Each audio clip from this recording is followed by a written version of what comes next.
Nung hindi ko pa naranasan mag-abroad, naiingit ako sa mga umuuwing galing abroad kasi gumaganda, kumikinis ang balat, pumuti pa. Naglalakihang balikbayan box na naglalaman ng dilata, tsokolate, at mga imported na sabon at iba pa.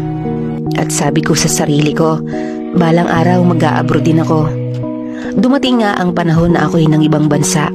Kung pwede lang sana umatras, ginawa ko na. Pero hindi pwede kasi may pangarap ako para sa pamilya ko. Kung pwede lang uuwi na ako. Lalong hindi pwede kasi madami pa akong pangarap. Ang pag-a-abroad pala ay isang larong sugal. Kung may 8 oras kang tulog at okay pagkain mo, panalo ka na. Pero kung kulang pagkain at tulog mo, nandyan pa yung inaabuso, talo ka. Ang iba nga umuuwi bangkay na. Sabi nga nila, pag mangibang bansa ka, ang isang paa mo nasa hukay. Ang mangibang bansa dapat kailangang sakripisyo, tiyaga at mahabang pasensya. Bawal magpahinga, bawal ang salitang pagod. Hindi pala madali yung balikbayan box. Kailangan pala pag-ipunan mo ng ilang buwan. Kaya pala ang iba kumikinis ang balat at pumuputi dahil nakakulong sila. Bawal lumabas.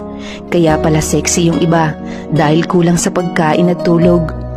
Oops! Patalastas muna!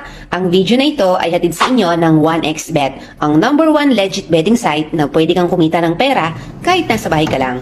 Mag-register lamang, ilagay ang ating promo code na Bicolana at maaari ka ngang makakuha ng up to 7,000 pesos bonus sa una mong deposit.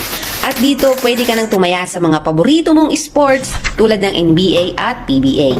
Hindi lang yan, marami ka ring pamimili ang ibang laro dito gaya ng Fruit Blast, Lucky Win at marami pang iba. Mas pinadali rin ang pagka-cash in at pagka-cash out dito gamit ang inyong e-wallet tulad ng GCash, Paymaya at mga bank. Kaya ano pang inaantay mo? I-click mo na ang link sa comment section at mag-register na at sabay-sabay na tayong maglaro at magkapera dito kay 1xBet. Dito sa abroad, iyo lahat ang hirap. Kahit may sakit ka, hanggat kaya mong magtrabaho, magtatrabaho ka. Sabi nga nila, better die than sick. Walang makakatulong sa amin kung hindi sarili namin. Kaya yung nasa Pinas, asawa, kapatid, magulang, anak, kamag-anak, kamustahin nyo naman kami kung okay lang kami. Hindi yung magme-message lang kayo kung kailan magpapadala at kung magkano. Dahil sa mga message nyo, bawat araw, dyan kami kumukuha ng lakas para magtrabaho araw-araw. Kaya pahalagaan nyo ang perang ipinapadala namin. Dahil bawat sentimo nun ay dugo at pawis ang katumbas. Oo, masaya kami. Nakangiti. Selfie dito, selfie doon pag day off namin. Pero sa likod ng ngiti at tawanan, may nakatagong lungkot at problema. Oo, nakadamit kami ng medyo maganda, pero isang araw lang yon. Kaya yung nasa Pinas, huwag nyo mamasamain kung hindi lahat ng sahod namin ay hindi namin maipapadala. Dahil kailangan din namin gumastos, kumain, at mag-ipon kung meron. Dahil hindi habang buhay dito kami sa abroad. Hindi habang buhay malakas kami. Pag magbakasyon ka, pag wala kang pasalubong, sabihin nila madamot ka. Pag nagbigay ka, sabihin nila mumurahin lang ibinigay mo. Sabi nila bayani daw ang OFW.